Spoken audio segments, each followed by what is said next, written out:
Una vez que tenemos el dominio de la función, ahora lo que vamos a encontrar va a ser la imagen. Si para el dominio de la función decimos que el gráfico lo recorremos de izquierda a derecha, para dar la imagen vamos a recorrer el gráfico de la función de abajo hacia arriba, desde el valor más pequeño que toma en i hasta el valor más grande, porque el conjunto imagen es el conjunto formado por todos los valores que toma la variable dependiente y. Por eso lo tengo que mirar en el eje de las ordenadas, en el eje y. ¿Cómo se simboliza la imagen? Como igual. Y en este caso lo mismo, vamos a dar, como tenemos que dar todos esos numeritos de y son infinitos, lo que se usa es un intervalo. Después en otro videito les voy a explicar lo de intervalos por si no se acuerdan. Pero bien, entonces veamos. ¿Cuál es el valor más chiquito pero que ahora corresponde en i? Voy a empezar a recorrer desde abajo hacia arriba el gráfico. Si vemos, empieza acá. ¿Qué me corresponde en i? El menos 2. Voy recorriendo hasta ver que llega hasta este punto. Y vemos que hacia arriba ya no hay más gráfico hacia arriba. Entonces, ¿cuál es el valor más chiquitito que tomó en x? El menos 2. ¿Y cuál es el valor mayor? Vamos a tener que ver que es hasta este punto de acá. Bueno, ¿y qué le corresponde en i? Tenemos menos 1, 2, 3 y llegaríamos hasta 4. Entonces, si vemos de acá para abajo no hay nada. Entonces, el primer valor que toma i es menos 2. Recorro el gráfico hasta que llegamos al 4. Entonces, la imagen es de menos 2 a 4. ¿Y qué pasaba con esto? Los toma todos los valores, así que como era, en este caso son con corchetes ambos números, ¿sí? No tenemos el caso como recién que teníamos ahí ese puntito abierto. Esa sería la imagen. En el dominio, si vemos acá, si este puntito en vez de estar hueco está relleno, en vez de poner acá paréntesis se ponen los dos con corchetes.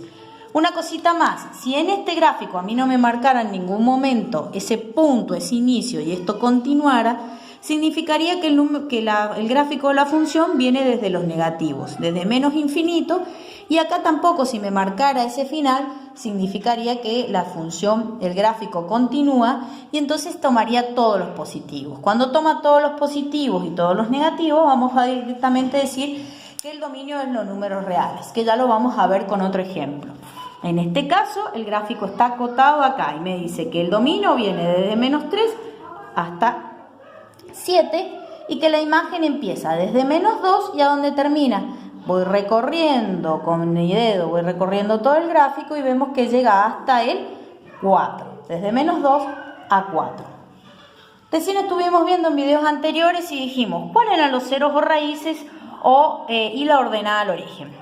Bien, esa es otra cosa que tenemos que hacer para cuando yo analizo el gráfico de una función. Los ceros o raíces son los puntos donde la gráfica hace intersección con el eje X. Es decir, los ceros o raíces van a ser los puntitos donde la gráfica corta al eje X. Si vemos acá, el cero o raíz, puntos donde la gráfica corta al eje X. ¿Qué puntito sería?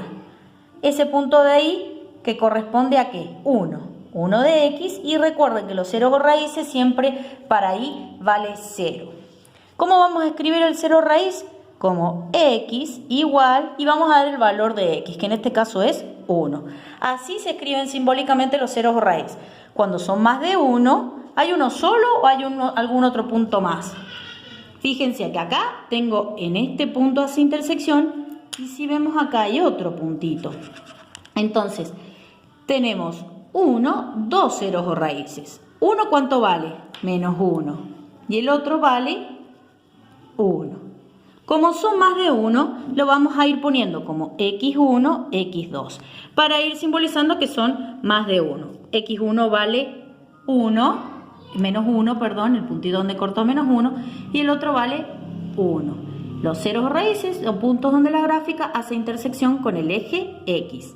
Y por último, la ordenada al origen. Si los ceros o raíces son los puntos donde la gráfica corta el eje X, la ordenada al origen es el punto donde la gráfica corta al eje de las ordenadas. ¿Y cuál era el eje de las ordenadas? Recordemos que el eje de las ordenadas es el eje Y.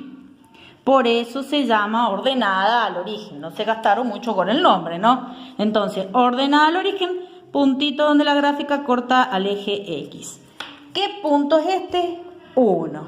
¿Sí? Entonces, ¿cómo vamos a dar simbólicamente la ordenada al origen? Podemos escribirlo si quieren O.O, que ya sabemos que estamos hablando de la ordenada al origen. Y si los ceros ponemos X, la ordenada al origen vamos a poner Y. ¿Qué punto corta al eje Y en el eje? ¿Qué punto corta al eje Y? En 1. Y esa sería la ordenada al origen. También lo pueden dar como par ordenado. Cada uno de esos puntos, los ceros o raíces o la ordenada al origen, se pueden escribir como par ordenado.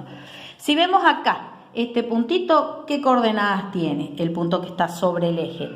Vale, para X menos 1. Y si nos quedábamos ahí, no subíamos ni bajábamos, significaba que Y vale 0. Entonces, el primer punto vale menos 1 para X y 0 para Y. Y el otro punto que tenemos acá vale 1. Y como sabemos, como está sobre el eje X, Y vale 0. Por lo último, la ordenada al origen, si lo quiero dar como par ordenado, voy a escribir primero, siempre recuerden, X. Entonces, si me paro en el punto que tenemos acá y quiero saber qué valor tiene en X, y voy a bajar hasta donde está el eje X. ¿Qué me corresponde si está ahí donde cortan los dos ejes? 0. Y para Y vale 1. Recordemos que siempre es al revés. El que corta en el eje X, las coordenadas de Y son 0. Y los que cortan en el eje Y, las coordenadas de X son 0. De todos modos, siempre que tengan que dar la ordenada, los ceros o raíces, pueden escribirlo directamente como x1 igual a menos 1, x2 igual a 1, dando únicamente el valor de x. Y la ordenada al origen, lo mismo, dando el valor de y es suficiente. O si desean, lo pueden hacer como par ordenado.